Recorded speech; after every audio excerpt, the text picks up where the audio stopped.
Frères et sœurs en Christ, bien-aimés dans le Seigneur, bénissons le Seigneur qui nous donne la grâce de nous retrouver pour partager les textes liturgiques au travers desquels Mère Église nous fait communier à la parole qui sauve. Cette parole, nourriture de nos âmes, nous fait demeurer en parfaite intimité avec Dieu notre Père, en son Fils unique Jésus-Christ, la parole faite chair. Frères et sœurs en Christ, ce 19e dimanche du temps ordinaire de l'année A nous révèle d'une part que Dieu se fait présent dans le silence et la solitude de notre être, et d'autre part que notre Dieu, par son Fils Jésus, nous délivre de tout péril et de toute angoisse existentielle. Saurons-nous croire en lui? Aurons-nous assez de foi pour le reconnaître? Notre foi est appelée à être qualitative. En effet, la première lecture extraite du premier livre des rois relate l'expérience faite par le prophète Élie sur le mont Horeb, au sommet duquel le Seigneur s'est révélé à lui dans le fracas des éléments déchaînés, ravivant ainsi son zèle.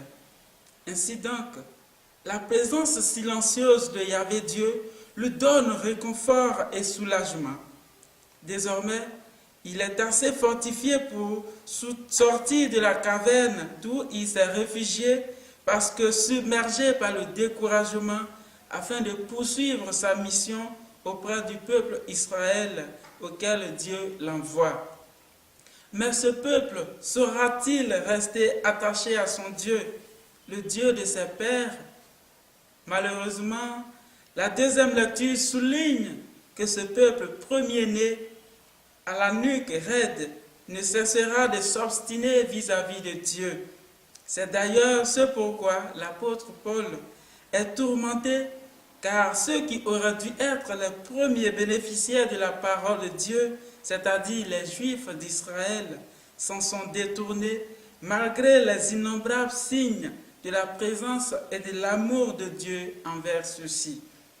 Toutefois, confiant qu'il viendra un jour beau et glorieux où ils entendront aussi la voix et ils crieront vers Dieu, Saint Paul bénit le Seigneur, source et protagoniste de toute conversion. La péricope évangélique, lue et méditée ce dimanche, bien-aimés frères et sœurs en Christ, quant à elle, suit celle de la multiplication des pains qui ont nourri une foule immense. Aussitôt après qu'il se soit manifesté aux yeux de ses disciples qui s'apprêtaient à renvoyer la foule par manque de nourriture, le Maître se manifeste cette fois en un moment où ils sont secoués de toutes parts par une tempête qui faisait rage. De fait, la tradition chrétienne voit dans cette barque secouée par les flots en furie, mais préservée par le Seigneur, une image de l'Église qui, entre vents et marées, va vers le rivage où le ressuscité l'a dévancé. Tout comme les disciples, l'Église par moments donne l'impression qu'elle va chavirer, mais elle est là cette voix qui crie « Confiance, c'est moi, n'ayez pas peur ». Aussi, la réaction des disciples fait-elle penser aux premières apparitions pascales après les événements de la passion de notre Seigneur.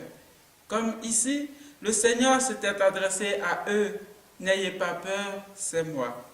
Frères et sœurs, quel que soit son attachement au Christ, l'expérience de sa présence et de sa proximité, tout chrétien, dont Pierre est ici l'image parfaite, connaît aussi des moments d'hésitation et de doute. N'hésite pas de crier « Seigneur, sauve-moi ». Jésus est toujours là pour nous tenir la main pour qu'on ne s'enfonce pas.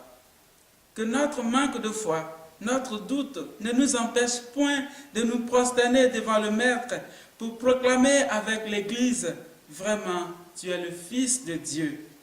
Enfin, lorsque le silence apparent de Dieu nous décourage face aux difficultés de notre existence quotidienne, point n'a besoin de se tourmenter, car il est là dans la brise légère de notre vie. Jésus nous fait signe que rien ne pourra nous nuire, car le maître des navires et des flots, c'est bien lui. Il marche sur la mer et par ricochet sur toutes les puissances infernales. Ce pouvoir, toi et moi, nous l'avons par la grâce du Saint-Esprit présent en nous depuis notre baptême.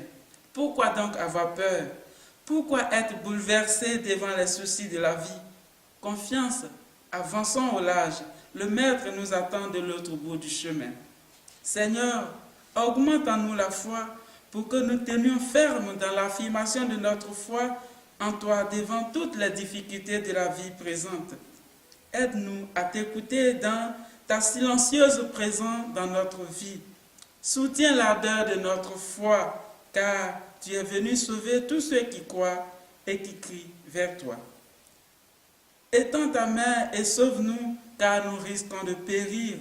Fais-nous voir, Seigneur, ton amour et donne-nous ton salut, toi qui règnes maintenant et pour les siècles des siècles.